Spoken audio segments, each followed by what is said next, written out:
இயக்குனர் ஆர்ஜே பாலாஜி இயக்கத்தில் நடிகர் சூர்யா நடிப்பில் வெளிவந்த கருப்பு திரைப்படத்தின் 9வது நாள் வசூல். தமிழ்நாட்டில் கருப்பு திரைப்படம் 9வது நாளாக 5,50,00,000 ரூபாயும் 9 நாளில் மொத்தமாக 100,05,00,000 ரூபாயை வசூல் பண்ணியிருக்கு. கேரளாவில் கருப்பு திரைப்படம் 9வது நாளாக 11,00,000 ரூபாயும் 9 நாளில் மொத்தமாக 10,12,00,000 ரூபாயை வசூல் பண்ணியிருக்கு. கர்நாடகாவில் கருப்பு திரைப்படம் 9வது நாளாக 52,11,000 ரூபாயை வசூல் பண்ணியிருக்கு. கர்நாடகாவில் மொத்தமாக கருப்பு திரைப்படம் 9வது நாளாக 14,19,00,000 ரூபாயை வசூல் பண்ணியிருக்கு. ஆந்திரா மற்றும் தெலுங்கானாவில் கருப்பு திரைப்படம் 9வது நாளாக 1,02,00,000 ரூபாயும் 9 நாளில் மொத்தமாக 21,02,00,000 ரூபாயை வசூல் பண்ணியிருக்கு.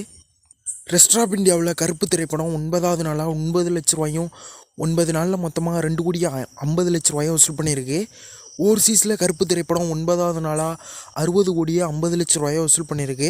உலகம் முழுவதும் சூர்யா நடிப்பில் வெளிவந்த கருப்பு திரைப்படம் 9வது நாளாக 215,50,00,000 ரூபாயை வசூல் பண்ணியிருக்கு.